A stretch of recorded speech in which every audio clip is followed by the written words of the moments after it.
Hi, this is Dilip Kumar. So, welcome back to our new video.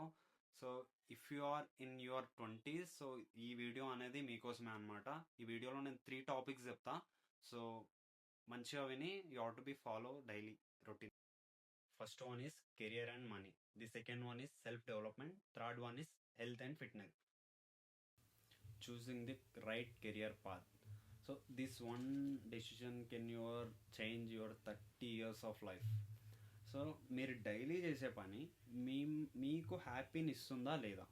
And second one, మీరు చేసే daily పని మీకు ఫ్యూచర్లో scope ఇస్తుందా లేదా?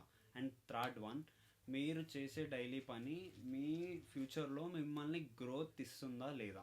సో ఈ 3 పాయింట్స్ అనేవి కరెక్ట్గా మీరు చేసే డైలీ పనిలో అర్థం చేసుకోండి. సెల్ఫ్ డెవలప్మెంట్, ఎవ్రీ డే నువ్వు చూస్ చేసుకున్నాను your better version of your self to become ability to overcome your challenges. నీ మైండ్ అనేది నీ బిగ్గెస్ట్ ఎనిమీ. సో నువ్వు ఒక్కసారి నీ మైండ్ని కంట్రోల్ చేయడం నేర్చుకున్నావు అంటే అన్స్టాపబుల్ అనమాట.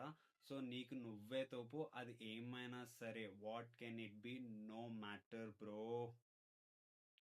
Health and fitness. నీ దగ్గర ఎంత ఆస్తి పాస్తులు ఉన్నా సరే నువ్వు ఈ ఫిట్నెస్ అనేది కొనలేవు. వన్స్ నువ్వు ఈ 20స్లో దీన్ని నెగ్లెక్ట్ చేసినావు అంటే you are the fucking damn bro. Health and ఫిట్నెస్లో సెకండ్ థింగ్ అనమాట. లేచామా, తిన్నామా, పడుకున్నామా అన్నది కాకుండా బేసిక్ వార్మప్ కానీ వాకింగ్, జాగింగ్ అలాంటివి ఉన్నాయి అనుకో, నీ హెల్త్ అనేది నువ్వు 10 సంవత్సరాలు కొంచెం ఎక్కువ బతకగలుగుతావు. సో ఇప్పుడు నువ్వు కంపేర్ చేసుకుంటే నీ 20స్లోనే డయాబెటీస్, షుగర్, బీపీ అలాంటివన్నీ ఎక్కువ అయిపోతున్నాయి అన్నట్టు 20స్లోనే. సో నువ్వు ఎందుకోసం ఇదంతా అంటే బేసిక్ ఫిట్నెస్ ట్రైనింగ్ లేకుండా ఈ రోజుల్లో. సో ఇది ఒక్క ఫిట్నెస్ అనేది నేను డైలీ దాంట్లో యాడ్ చేసుకున్నావు అంటే you are the gym bro.